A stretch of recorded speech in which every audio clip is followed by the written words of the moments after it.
Hi everyone, मैं अक्षय शर्मा आप सभी का स्वागत करता हूं आज की एक नई क्लास में। तो जो भी स्टूडेंट्स हमारे बीएससी फिफ्थ सेम में हैं उनके लिए आज की क्लास वेरी इंपॉर्टेंट है, क्योंकि आज हम पढ़ने वाले हैं केमिकल प्रॉपर्टीज़ ऑफ एल्केन। पिछले लेक्चर में हमने एल्केन्स में जो हमारे नॉमिनक्लेचर वगैरह होता है, हाइड्रोकार्बन, ये सारी चीज़ें हमने डिटेल की थी। ठीक है, आज हम पढ़ने वाले हैं फिजिकल प्रॉपर्टी का भी हमने एनालिसिस किया था कि इसकी क्या क्या फिजिकल प्रॉपर्टीज़ होती हैं एल्केन्स की। अब आज हम पढ़ेंगे केमिकल प्रॉपर्टीज। ठीक है, उसके बाद हम प्रिपरेशन जानेंगे कि एल्केन्स का निर्माण हम कैसे करते हैं, है ना। प्रिपरेशन का मतलब बनाना, तो उसकी क्रियाविधि सब समझेंगे अगले क्लास में। लेकिन इसमें ये classes chemical properties of alkene है, ये मोस्ट इंपॉर्टेंट है, इससे डायरेक्टली आपको क्वेश्चन मिल सकता है। तो आइए बिना देरी के क्लास को शुरू करते हैं। तो सुनिए ध्यान से, केमिकल प्रॉपर्टीज़ की अगर बात करें तो एल्केन्स कई तरीक़ा की केमिकल प्रॉपर्टीज़ दिखाते हैं, रासायनिक अभिक्रियाएं। लेकिन आपको पता होगा जो एल्केन्स होते हैं वो प्रबल अल्फा बॉन्ड वाले होते हैं, यानी कि आपने देखा होगा कि इनके बीच में सिंगल बॉन्ड होता है। कार्बन कार्बन के बीच में या कार्बन हाइड्रोजन के बीच में क्या होता है, सिंगल बॉन्ड, यानी कि ये प्रबल अल्फा वाले होते हैं, बॉन्ड वाले। तो ये साधारणतः किसी जैसे अम्ल, क्षार या फिर कोई पदार्थ और हो सकता है, उसके बेंजीन या जो कुछ भी अपना, उनके साथ ही डायरेक्टली अभिक्रिया नहीं करते हैं। इन्हें कुछ उत्प्रेरक की उपस्थिति में या फिर उच्च ताप पर ही अभिक्रिया कर सकते हैं। लेकिन ब्रोमीन है, क्लोरीन है, यानी हेलोजन तत्व हैं, उनसे ये साधारण ताप पर ही अभिक्रिया कर लेते हैं नॉर्मली। ठीक है, इन्हें ज़्यादा मेहनत करने की ज़रूरत नहीं है। और दूसरा बात यह है कि इनमें ये अध्रुवी होते हैं। जो एल्केन होते हैं वो कैसे होते हैं, अध्रुवी होते हैं। अध्रुवी होने के कारण इनकी अभिक्रिया साधारणतः हम किसी से नहीं करा सकते, लेकिन कुछ कैटालाइसिस माने उत्प्रेरक की कैटालाइसिस की उपस्थिति में या फिर उच्च ताप पर हम करा सकते हैं। तो देखिए ध्यान से, भाई हमने लिखा है, बस एक एक पॉइंट आपको मन लगा कर समझना है।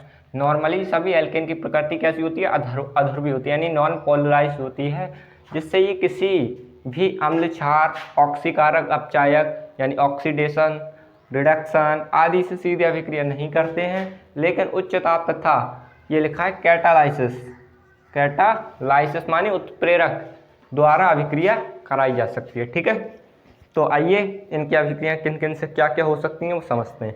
पहली अभिक्रिया आती है एल्केनों का दहन।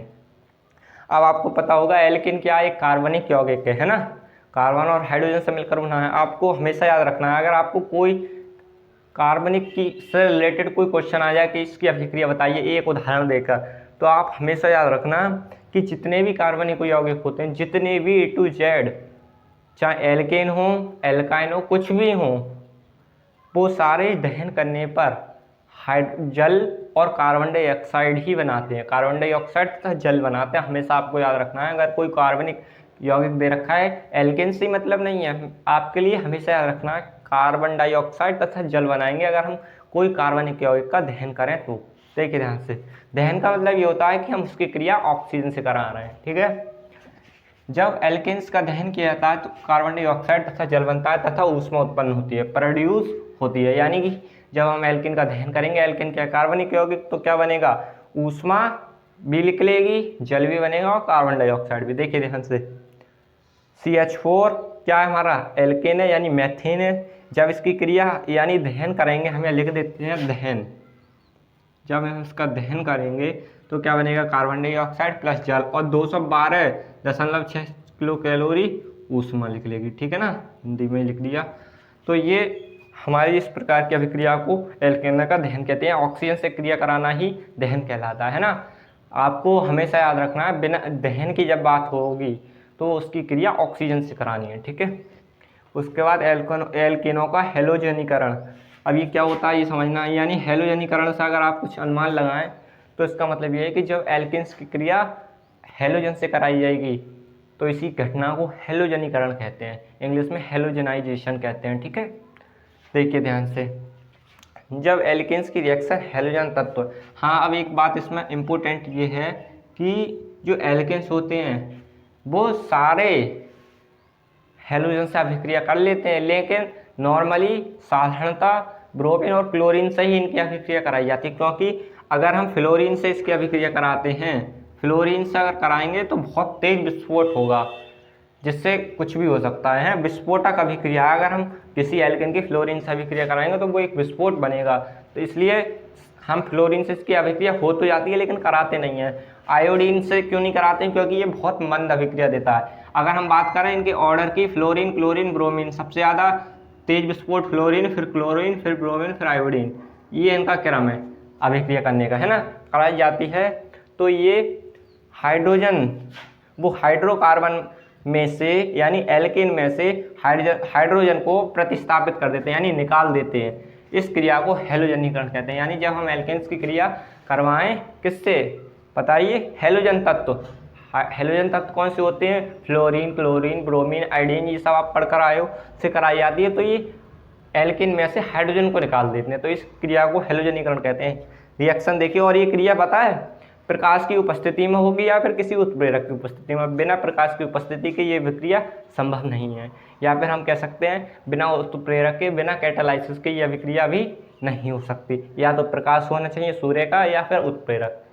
अब ये क्या, CH4 मेथेन प्लस, जब इसकी क्रिया हम क्लोरीन से कराएंगे, प्रकाश की उपस्थिति HNu, ठीक है, तो CH3Cl प्लस HCl बनेगा।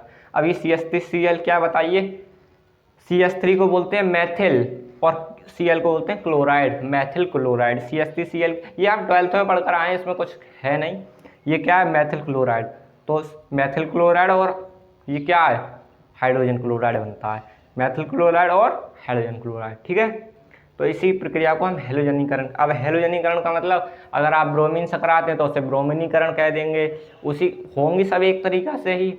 अगर हम उसकी क्रिया आयोडीन से करा दें तो वो आयोडोनीकरण हो जाएगा, क्लोरीन से करा दें तो क्लोरीनीकरण हो जाएगा। तो इस टाइप से इनके ही हम प्रकार लिख सकते हैं। ये आपको खुद लिख लेने अलग अलग रिएक्शन टॉपिक डाल के आप पेपर में इन्हें लिख सकते हैं, क्लोरीनीकरण, फ्लोरीनीकरण, आयोडीकरण और ब्रोमीनीकरण, है ना, ये सब आप खुद लिख सकते हैं। बाकी यह विक्रिया होगी ऐसे ही, है ना, यहाँ क्लोरीन की जगह ब्रोमीन कर दो तब भी ऐसे ही होगी, आयोडीन कर दो, फ्लोरीन कर दो, ये सारी अलग अलग हो जाएंगी। अब आती है नाइट्रीकरण। नाइट्रीकरण से अगर आप किसी एल्केन की क्रिया नाइट्रिक अम्ल जानते हैं, HNO3 से करा दें, लेकिन शर्त यह है कि उसके लिए टेम्परेचर बहुत ज़्यादा होनी चाहिए। कितना, 150 से 450 के समथिंग, ठीक है। लो टेम्परेचर पे ये अभिक्रिया संभव नहीं है। तो जब एल्केन्स की क्रिया उच्च ताप पर 150 से 475 डिग्री सेल्सियस पर नाइट्रिक अम्ल के साथ कराई जाती है, तब नाइट्रो एल्केन बनते हैं। इस क्रिया को नाइट्रीकरण कहते हैं, यानी नाइट्राइजेशन इंग्लिश में है। अब नाइट्रो एल्केन बनते हैं, यानी कि जब हम किसी एल्केन की क्रिया नाइट्रिक अम्ल के साथ कराएं तो क्या बनेगा, नाइट्रो एल्केन, ठीक है। देखिए ध्यान से, ये क्या है, C2H6 एथेन, इसकी क्रिया हम नाइट्रिक अम्ल से करा रहे हैं उच्च ताप पर, ठीक है, गर्म करने पर। अब क्या होगा कि जो C2H6 है वो यहाँ से नाइट्रिक अम्ल हाइड्रोजन को विस्थापित कर देगा, एक हाइड्रोजन यहाँ से हटा देगा, तो C2H5NO2 बनाएगा और CH3NO2 इधर बन जाएगा। यानी कि ये बन जाएगा नाइट्रोएथेन और ये बन जाएगा नाइट्रोमेथेन, दोनों ही हमारे एल्केन, नाइट्रो एल्केन है। एल्केन का मतलब एथेन, मेथेन, ब्यूटेन, प्रोपेन, ठीक है। तो ये क्या बना हमारा, NO2 किससे कहते हैं, कौन सा ग्रुप है, नाइट्रो। ये क्या है, C2H5 एथेन, तो ये नाइट्रोएथेन, ये नाइट्रोमेथेन। तो इस टाइप से ये अभिक्रिया होती है ना। अब ये बात हो गई। अब आती है लास्ट हमारी चौथी तापीय अपघटन, पाइरोलोसिस, ठीक है। अब ये तापीय अपघटन क्या होता है, तापीय अपघटन का मतलब है कि अगर हम कोई चीज़ है उसको हम ज़्यादा से ज़्यादा ताप पर गर्म करें तो उसका अपघटन हो जाए, टूट जाए, तो उसी को हम तापीय अपघटन कहते हैं। ऐसे ही जब एल्केन्स को हम लगभग 500 डिग्री सेल्सियस से ऊपर, 500 से नीचे नहीं, 500 डिग्री सेल्सियस से ऊपर ताप पर अगर हम उसका अपघटन कराएं तो हाइड्रोजन गैस निकलती है, ये शर्त है इसकी। और लघु एल्केन बनते हैं, छोटे छोटे एल्केन्स बन सकते हैं क्या, और कोई तत्व, लेकिन शर्त ये है कि हाइड्रोजन गैस तो निकलनी है। तो देखिए ध्यान से। और ये हाँ, ये तापीय अपघटन वायु की अनुपस्थिति में होता है, ठीक है। जहाँ वायु नहीं होगी वहाँ ये अपघटन होगा, ठीक है।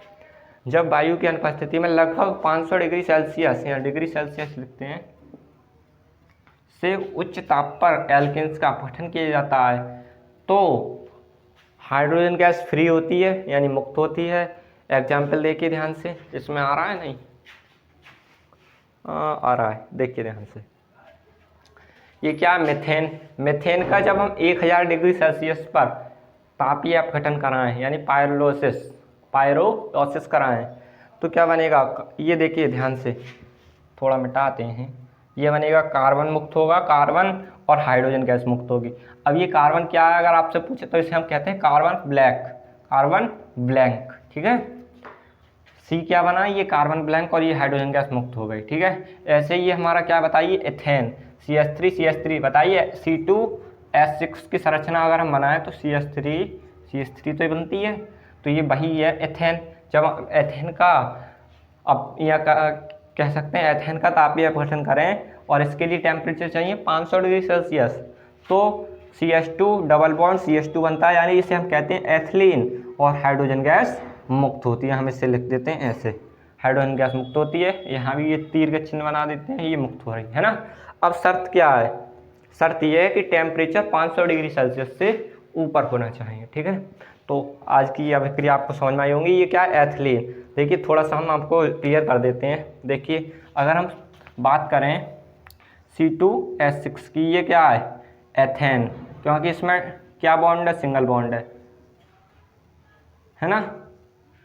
अब अगर हम इसी को लिखें CH2 डबल बॉन्ड CH2, जहाँ डबल बॉन्ड आ जाता है वहाँ ईन जुड़ जाता है।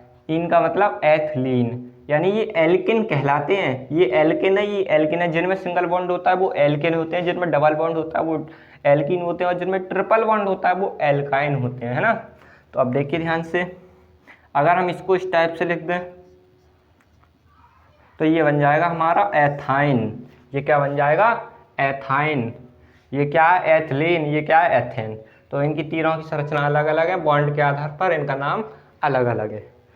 तो यही हम पढ़ेंगे नेक्स्ट क्लासेस में, एथीन क्या है, एथाइन क्या है ना, ये सब पढ़ेंगे। तो बस आज की क्लास में इतना ही। और हाँ, अगर आप और एग्जाम्पल इसकी लिखना चाहें और इसकी अभिक्रिया लिखना चाहें तो आप लिख सकते हैं। कैसे? इसके अंतर्गत एल्किनो का हेलोजनीकरण, इसके अंतर्गत आप क्लोरीनीकरण लिख सकते हैं, ब्रोमीनीकरण लिख सकते हैं, होंगी सब ऐसे ही, बस उनका नाम आपको लिख देना है पेपर के अंदर। बाकी ये 4 ही काफ़ी हैं, इन्हें आप लिख के आएंगे, आपको फुल नंबर मिलेंगे। बाकी आज की क्लास आपको अगर अच्छी लगी हो तो फ्रेंड्स के साथ शेयर करना, और कोई डाउट हो, कोई प्रश्न हो, कैसा भी कोई प्रॉब्लम हो, आप कमेंट कर पूछ सकते हैं, आपका रिप्लाई तुरंत दिया जाएगा। क्लासेस देखने के लिए आप सभी का बहुत बहुत धन्यवाद।